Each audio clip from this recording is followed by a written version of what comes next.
Toledo, además de estar cargada de historia y leyendas, está repleta de lugares mágicos, enclaves que hay que conocer para sentir el alma de la ciudad. Un alma y un corazón que aún late, sensible solo a aquellos que saben descubrirla. Lugares como la Cueva de Hércules o la Catedral son solo alguno de ellos. Nuestro invitado nos descubre algunos más. Nuestro invitado Daniel Gómez Aragonés, invitado de lujo esta noche en el programa.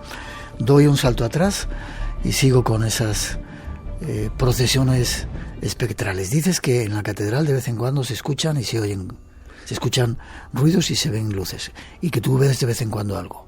Te has quedado ahí, dime. Yo quiero pensar que... Yo soy un poco muy fan de Expediente X. Había una máxima que era I want to believe, quiero creer. Claro. Y yo quiero creer siempre. Nos hemos quedado en esa situación en la cual había luces extrañas y ruidos raros. Un viajero, atraído por toda esta cuestión, decidió colarse en la catedral. Se escondió en un confesionario y esperó a que todo el mundo se marchase. ¿Qué pasa? Que tuvo mala suerte, se quedó dormido. Pero, en mitad de la noche, unos ruidos lo despertaron. Unos ruidos sobresaltaron. Salió del confesionario y ¿qué se encontró? Al más puro estilo Santa Compaña, una comitiva espectral que salía desde la cripta de la catedral y que iba rezando en todas y en cada una de las capillas de la catedral. Una comitiva espectral que iba encabezada por un personaje destacado. Todos iban esqueléticos, todos esos miembros de la comitiva espectral eran miembros esqueléticos, por decirlo de alguna manera. Y este personaje que encabezaba esa comitiva tenía una espada, algunas versiones de la leyenda dicen que un bastón de mando y una mitra.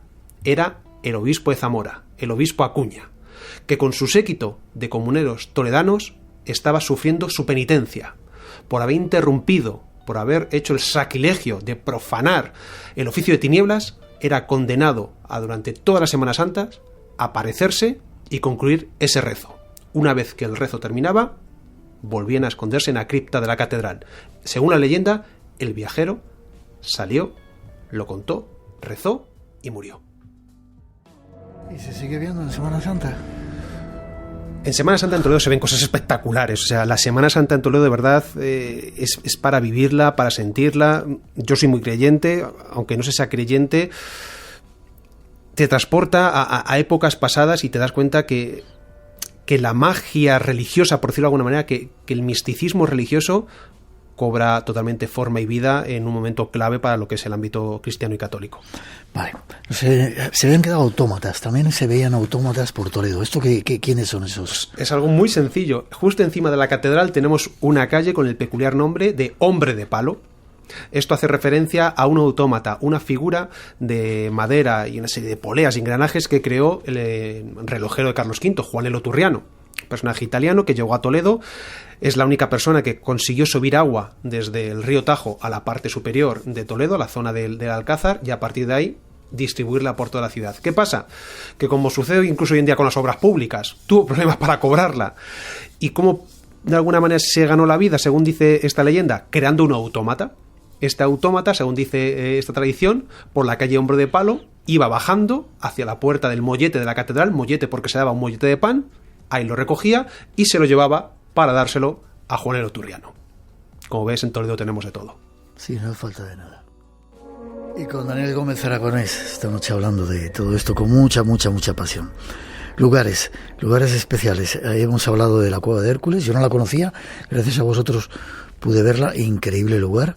Una pasada. Y la catedral, ¿es verdad que en la catedral hay un cuadro o una figura del diablo? ¿El demonio? A mí la imagen, por decirlo así, más oscura, que más me gusta de la catedral, es una representación vampírica.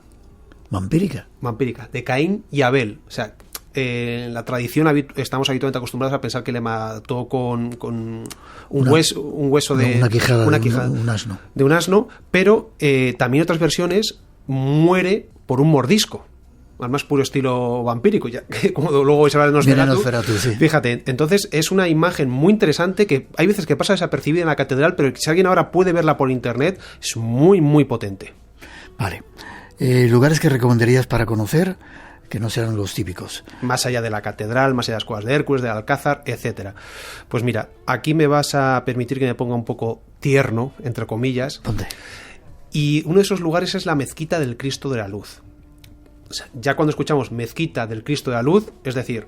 Qué raro, ¿no? Algo está pasando, algo falla. Bueno, es Toledo, todo es posible.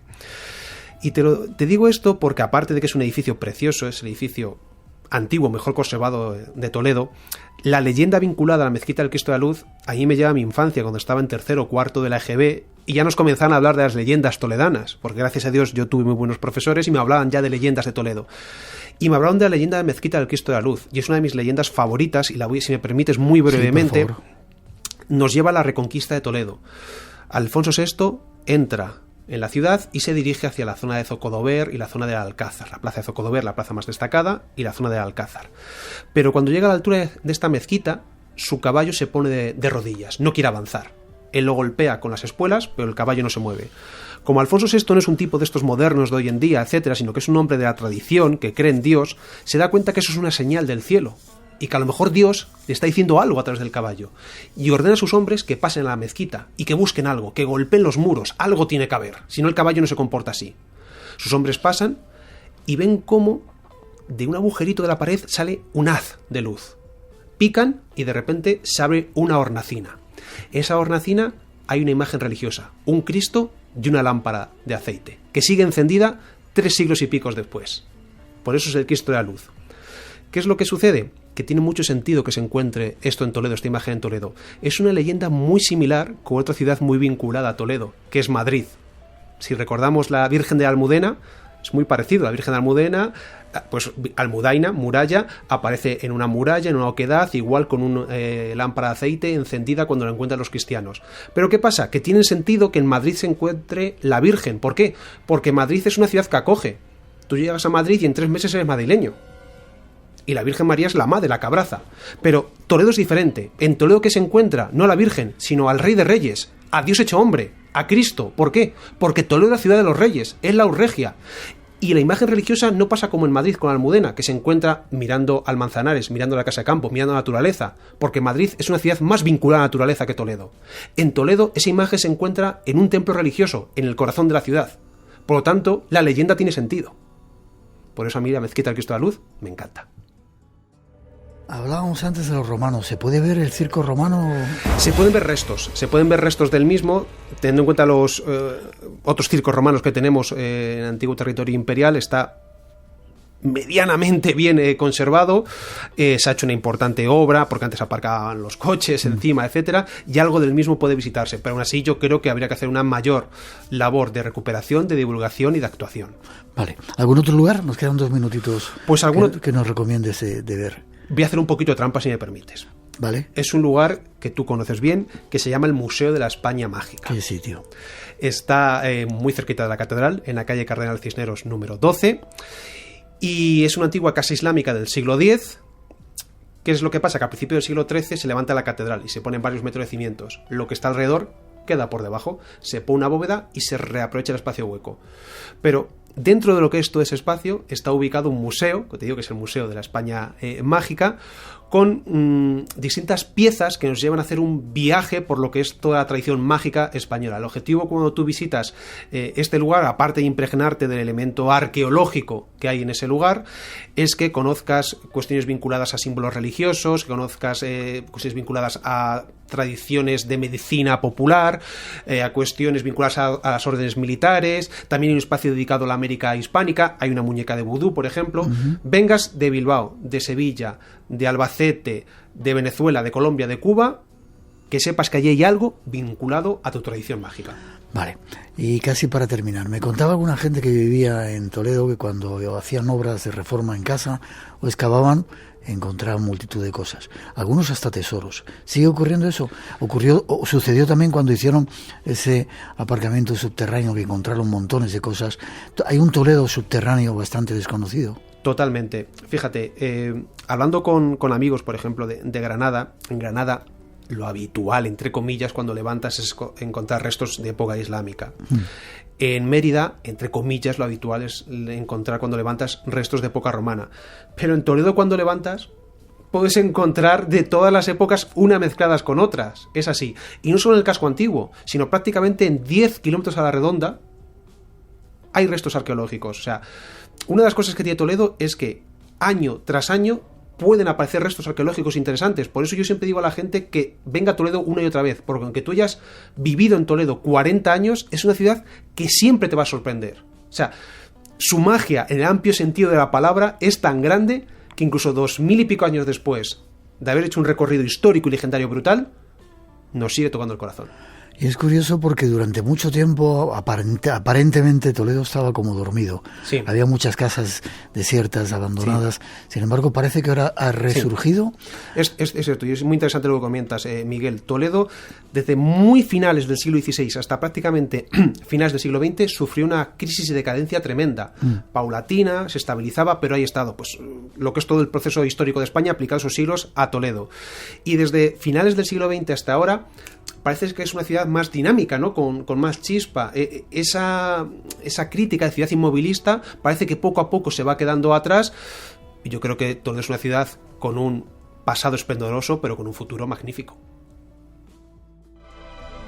Daniel Gómez Aragonés, gracias por el viaje que hemos hecho rápido con la imaginación y con el verbo, con la palabra, a través de Toledo. Recomiendo ese libro, Biografía de la Ciudad Sagrada. ¿Cuándo vamos en Semana Santa a ver en la catedral esas...? Bueno, estamos ahora, mañana es domingo de... Bueno, hoy ya es domingo de Ramos, entramos de pleno en la Semana Santa y si vemos cualquier cosa, si me da tiempo te mando un WhatsApp. Yo quiero ir, no, es que voy. ¿Te vienes? Sí. Bueno, pues yo te aviso, si vemos alguna cosa extraña... Yo creo que además hay que morir de una manera chula y épica, viendo una comitiva dentro de la Catedral de Toledo. No estaría nada. Fantástico. No morir, verla por lo menos. ¿Forma de contacto contigo? Bueno, pues Daniel Gómez Aragonés en Twitter, Facebook e Instagram, o página web danielgomezaragonés.com. Gracias por ese trabajo de Toledo, por este tomo de 700 y pico páginas donde relatas parte de esa biografía de esta ciudad sagrada. Gracias por venir al Espacio en Blanco. No, ya sabes que, como te he dicho al principio, para mí es un honor, un privilegio. Sigo con los pelos de punta de poder estar aquí contigo y con tu equipo. Y larga vida Espacio en Blanco. Lo recibo y gracias por la pasión que tienes. Gracias. 3:20, 2:20 las Islas Canarias, 900, 137, 137 por si queréis. Seguimos. Y seguimos antes de dar paso a esa otra invitado que tenemos, esa otra figura de Nosferatu. Algo que ha ocurrido queremos contaros. Esta semana a las puertas del Congreso ha ocurrido algo que queremos enfatizar. Uno de los protagonistas es un compañero nuestro científico de confianza, Fernando Valladares. Buenas noches, Fernando. Hola, buenas noches, ¿qué tal estáis? Pues mira, preocupados. Déjame que pongamos un corte de la que leasteis. Los científicos tenemos que salir del laboratorio a explicarle a la gente lo que está pasando, para que se nos escuche y para que se traslade a la acción lo que sabemos que está pasando. No es el futuro, es el presente lo que está en juego, el presente de todos nosotros. Estamos aquí, científicos y científicas, en pánico. ¡En pánico! Nuestros representantes no están actuando. No somos nada y nos jugamos todo. ¿Cómo es posible esto? Desde el punto de vista científico no hay sensatez. Se nos ha olvidado la sensatez. ¿Dónde quedó la sensatez? ¿Qué tiene que contar la prensa que no se haya contado ya? ¿Cómo tiene que hablar la ciencia para explicar que el presente está aquí, que las personas están muriendo hoy, que no son cálculos, que no son modelos, que es la realidad y el futuro solo va a peor si no lo tomamos en serio? ¿Qué pasaba, Fernando? ¿Qué pasaba en el Congreso? ¿Pánico, sensatez, realidad? Madre mía. Me pone los pelos de punta solamente escucharlo, ¿eh? Totalmente, yo también escuchándome. Pues mira, llevamos una semana de rebelión científica. Los científicos, con la publicación de la tercera y última parte del sexto informe del panel sobre cambio climático, pues hemos decidido pues probar nuevas formas de expresarnos, porque con artículos, informes, conferencias, pues llevamos 30 años así y el cambio climático sigue avanzando. Los políticos, los gobernadores, los responsables de las empresas no terminan de dar los pasos decisivos y en muchos casos se nota perfectamente que hay una intención de frenar la acción climática, ¿no? Entonces, muchas veces decimos la tremenda paradoja de que la inacción climática no es inacción, es una tremenda acción para que no pase nada, ¿no? Así que saltamos al Congreso, una acción programada de la mano de Extinction Rebellion y de Scientist Rebellion. En 25 países del mundo se han hecho cosas parecidas estos días, en 4 países de África. Tú imagínate, países africanos, con lo que cuesta hacer cualquier cosa allí. Pues en 4 de ellos se han hecho cosas parecidas y nosotros nos temblaban las piernas, que los científicos no estamos habituados a estas cosas. Ya me veías en la voz, yo me escucho y se me ponen también los pelos, la carne de gallina, ¿no? Tenemos que probar nuevas narrativas y estamos ensayando, balbuceando un nuevo lenguaje para transmitir la alarma, que no puede ser que por un lado estemos constatando la rapidez con la que avanza el cambio climático y por otro lado la inacción tremenda de nuestros gobernantes y las empresas poniendo palos en las ruedas a cualquier negociación. Ya. Aparte de las guerras, desgraciadamente estamos todavía viviendo muchas, algunas silenciosas. El cambio climático es el mayor peligro al que se enfrenta el hombre y es inminente, ¿no? Ese es el asunto. Nosotros lo que estamos reclamando son básicamente, 3 cosas para intentar resumir. Es un informe de 3.000 páginas, es muy difícil de resumir, pero básicamente buscamos que se hagan conexiones, que las noticias no tapen unas a otras, que se relacione Ucrania y la invasión con los combustibles fósiles y por tanto con el cambio climático. La segunda cosa que pedimos es honestidad.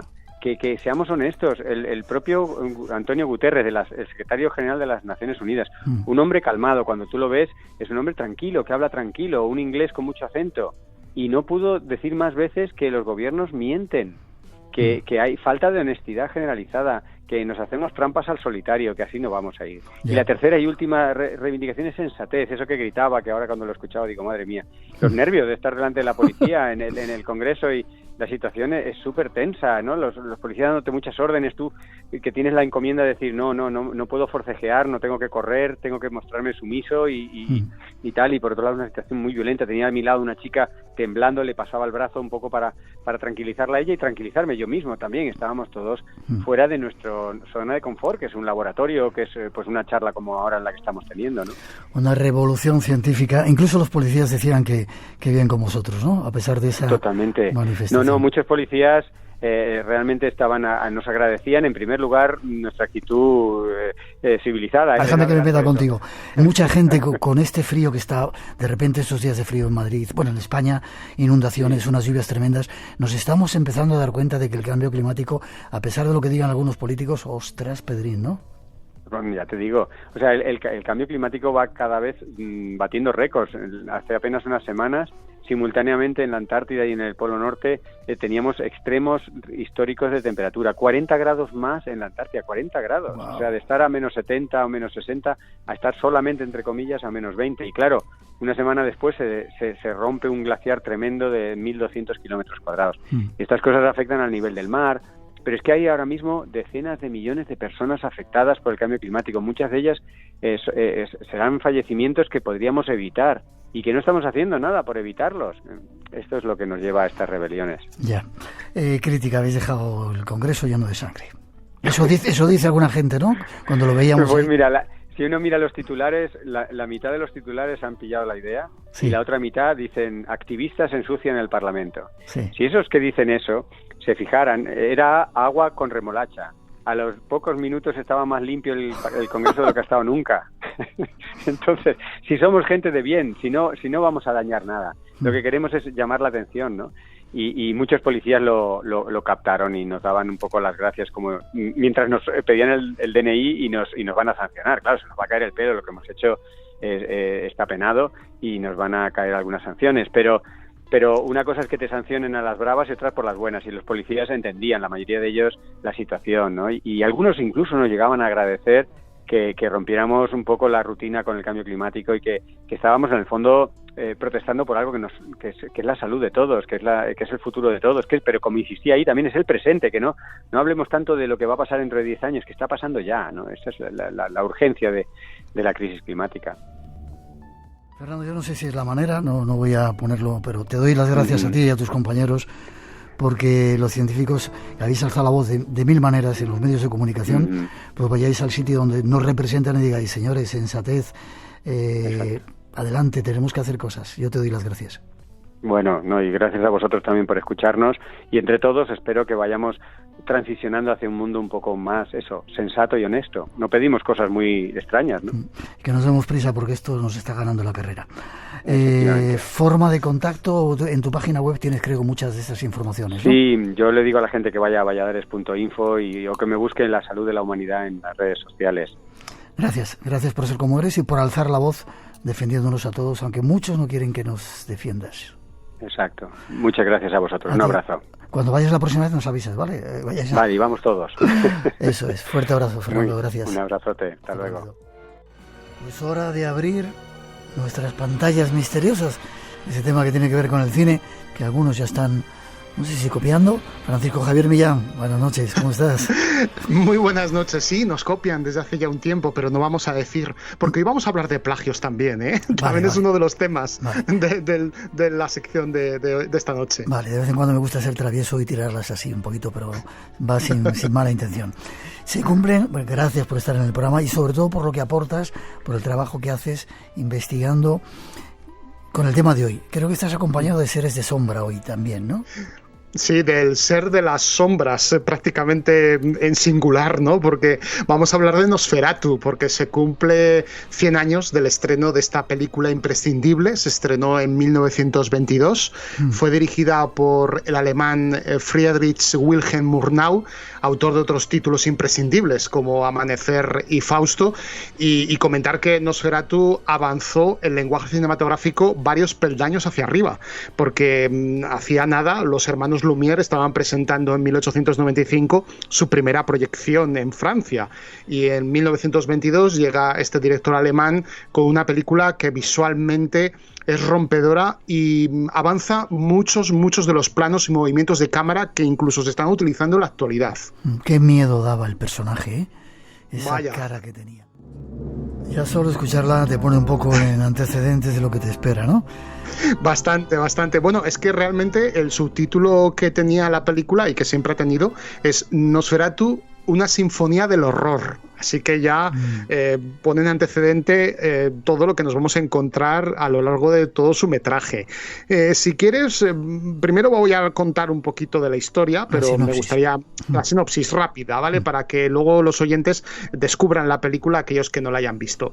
Nos tenemos que ir al año 1838, a la ciudad de Wisborg, donde viven felices el joven Hatter y su mujer Ellen. Hatter trabaja para un oscuro agente inmobiliario, el señor Nock, y recibe el encargo de viajar a Transilvania, a un país que él llama como el país de los fantasmas y los ladrones, y tiene que viajar hasta allí para conocer al conde Orlok y realizar un contrato inmobiliario, porque el conde Orlok se quiere venir a vivir a la ciudad donde ellos viven, y precisamente enfrente de donde viven esta pareja, donde viven el joven Hatter y su mujer Ellen. ¿Qué ocurre? Que cuando el joven Hatter llega a Transilvania, lo primero que se encuentra es a un grupo de lugareños dentro de una posada que tienen miedo atroz a acercarse al castillo del conde Orlok, porque evidentemente detrás de él hay una figura, que es la figura del vampiro. Hatter, cuando llega al castillo, descubre a un aristócrata un tanto excéntrico, pero a la noche siguiente descubre que en su cuello tiene 2 marcas. Él piensa que es de mosquitos, pero no, son los colmillos del vampiro, los colmillos del conde Orlok. Luego hablaremos de plagios. Había, tras el proyecto, un tipo que jugaba con el ocultismo o conocía el ocultismo. Así es, un tipo bastante singular. Hablamos de Alvin Grau, que fue artista, arquitecto y ocultista alemán, conocido principalmente por ser el productor y diseñador de producción de la película Nosferatu. A él le debemos su soberbia fuerza visual, desde el vestuario. ¿Quién no recuerda el vestuario del personaje interpretado por Max Schreck, con esa figura ensotanada, con ese vestuario tan perturbador? Los decorados, todos los guiones gráficos y también los materiales de promoción. También fue el diseñador de la cartelería, que cualquiera que busque en internet Alvin Grau carteles Nosferatu verán que son una auténtica obra de arte del horror. Son carteles muy perturbadores. Y la historia de Alvin Grau con el vampirismo viene un poquito antes de la producción de Nosferatu. Él fue, como muchos de los jóvenes, uno de los soldados que estuvo luchando en la Gran Guerra en el año 1916, en la Primera Guerra Mundial, y estando con otro grupo de su misma compañía en una inhóspita granja en Serbia, estaban todos además resguardados alrededor de una hoguera, apareció un anciano de la nada, de la oscuridad, y vino a contarles la historia de su propio padre. Al parecer, este señor, su padre, era un mal hombre que sufrió un accidente, murió sin poder ser confesado, fue enterrado y a partir de entonces en la población de la aldea empezaron a suceder una serie de hechos extraños y sobre todo una serie de muertes inexplicables que algunos decían que eran de origen de la peste, o sea, como parecido a la peste, ¿no? ¿Qué ocurre? Que al final los lugareños llegan a la conclusión que aquel hombre es un vampiro y el propio hijo tiene que llegar hasta la tumba, desenterrar la tumba de su padre, clavarle la estaca en el corazón y cuando le clava la estaca, su padre se retuerce de dolor. Estamos ante la evidencia de un no muerto.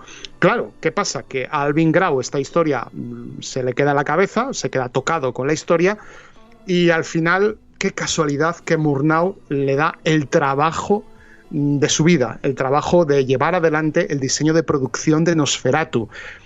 Película que impregnó de una cantidad ingente de simbología hermética y mística propia del ocultismo, porque él era un estudiante, Alvin Grau era un estudiante del ocultismo prácticamente desde su juventud. Era miembro de la logia Fraternitas Saturni. Y hay un momento en la película, además me fijé preparando el programa, revisionando la película, hubo una escena que dije, ¿por qué Murnau se para tanto a enseñar esto, ¿no? Y cuando Orlok y el agente inmobiliario Nock se intercambian cartas, esas cartas no están escritas en alemán o en inglés o en rumano, sino que están escritas en una lengua críptica. Algunos han llegado a decir que es nada más y nada menos que el idioma enoquiano, aquel lenguaje universal que supuestamente solo hablan Los Ángeles y que fue documentado en los diarios privados del ocultista inglés John Dee y su compañero Edward Kelly en el siglo XVI. El lenguaje enoquiano es el lenguaje universal que había antes entre los ángeles y los humanos, se comunicaban gracias a este lenguaje antes del mito de la Torre de Babel, que al final hizo que todo el mundo hablase en su casa un idioma diferente y dejáramos de entendernos los unos a los otros. Alvin Grau, su pasión ocultista la lleva mucho más allá, se convierte en el gran maestre de la logia Lichtsudenbruder y se relaciona, entre otros, con el mago y alquimista Aleister Crowley. Y permíteme un pequeño apunte personal. Desde hace unos 2 o 3 años, Crowley aparece en mi vida en muchas de las cosas que hago, en muchos de los trabajos que preparo, en la documentación que he preparado de muchos programas de radio, incluidos los que hago contigo. Y fíjate, antes en mi vida Crowley no estaba tan presente, y todo a raíz del momento en que visité Boleskine House en verano del 2019 en las orillas del lago Ness, esa famosa mansión que albergó las supuestas ceremonias del Mago Negro. Sí, es curioso, pero ya sabes que nada ocurre por casualidad. No ocurre por casualidad. Y bueno, hablando de temas extraños, sí. Alvin Grau desapareció de la faz de la Tierra con la llegada de la Segunda Guerra Mundial.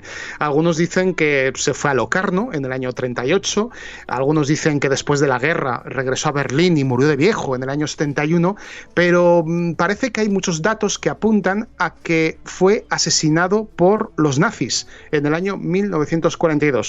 ¿Por qué los nazis asesinan a un ocultista? Ahí lo dejo.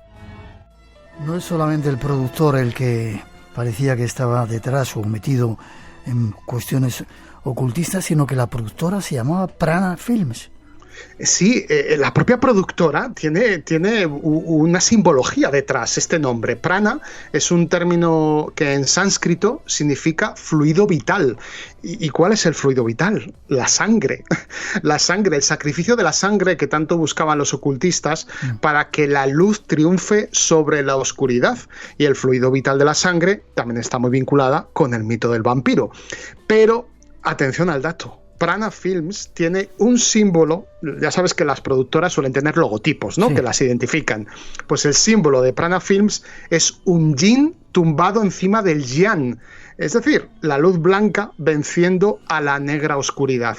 Y es que si uno entra en Nosferatu, ya desde la entrada de la película, desde los títulos de crédito, ya entras en un mundo de lenguaje esotérico, hermético, mítico, hasta el punto que toda la película, muchas escenas están plagadas de símbolos por todas partes, no solamente en el contrato inmobiliario, sino también en las paredes del manicomio donde encierran a la gente Nock, en el laboratorio del profesor Bulwer, que es una especie de Abraham Van Helsing, y yo creo, Miguel, que Alvin Grau no dejaba nada al azar, que todo esto nos lo estaba transmitiendo de alguna manera hermética, pero lo estaba transmitiendo al público en general. Me has preparado un diálogo perturbador. ¿Lo escuchamos? Bastante. Vamos a escucharlo. Escuchamos. Se llama Schreck. Max Schreck. Estuvo en la compañía Reinhardt cuando Murnau la dirigía. ¿Schreck? ¿Estás seguro del nombre? Es un actor de carácter. ¿Quién te ha dicho que él interpretará al vampiro? Herr Doctor, claro. No me suena ningún Schreck en la compañía Reinhardt. Herr Doctor me dijo que estuvo con Stanislavski en Moscú. Cielos, entonces es de la escuela rusa. Como parte de su preparación, sumerge su propia personalidad en la del personaje que interpreta. Por eso no viaja con nosotros. Por lo visto, lleva varias semanas en Checoslovaquia para absorber la atmósfera del lugar, supongo. Herr Doctor me dijo que cuando empecemos a rodar, Max Schreck aparecerá siempre totalmente maquillado y vestido como el vampiro. Y lo que es más, solo trabajaremos con él de noche. Toma ya. ¿Para acrecentar o para, no sé, llevar el mito hasta las últimas consecuencias, o hay algo más? Bueno, hay algo más, pero bueno, primero un pequeño apunte. La película se rodó a plena luz del día. No podían rodar de noche, porque era el año 22, era un año donde la técnica para trabajar escenarios nocturnos era mucho más complicado. Y lo rodaron todo de día, y luego Murnau puso diferentes escenas con diferentes colores. El azul cuando era noche y el amarillo cuando era de día. Y bueno, el actor que está detrás del personaje de Nosferatu es Friedrich Gustav Maximilian Schreck, Max Schreck. Y yo he trabajado con muchos actores que a veces aíslan, ¿no? Porque tienen un método de trabajo que hace que se concentren y muchas veces incluso no congenian con el resto del reparto, y no es porque sean extraños, sino que forma parte de su trabajo. Se meten tantísimo en el papel, es ese método Stanislavski al que hacía referencia el diálogo, que llega un momento en el que ni comen con el equipo. Entonces, ¿qué pasa? Que dentro del equipo empezó a haber una leyenda, empezó a correr la idea de si este Max Schreck era un vampiro de verdad, y esta leyenda ha llegado hasta nuestros días también. Y yo creo que al final se junta la ficción y la realidad, ¿no? Como le pasó también a Bela Lugosi, que al final también se convirtió en un personaje que entre el mito y la realidad, y a Max Schreck le pasa esto. Lo único que un pequeño detalle, Schreck en alemán, ¿sabes lo que significa? No. Terror. Y el diálogo que hemos escuchado, por cierto, es de la película La sombra del vampiro, del año 2000, donde Willem Dafoe hace una interpretación fascinante de Max Schreck. Es una película un poco fallida, pero es bastante interesante como complemento al visionado de Nosferatu. Se decía que Schreck debía ser un vampiro porque participó en la película y de repente parece que desapareció, aunque no sé si fue así. Sí, bueno, se dice que desapareció porque realmente a partir del estreno de la película Nosferatu no se le conocen muchas películas.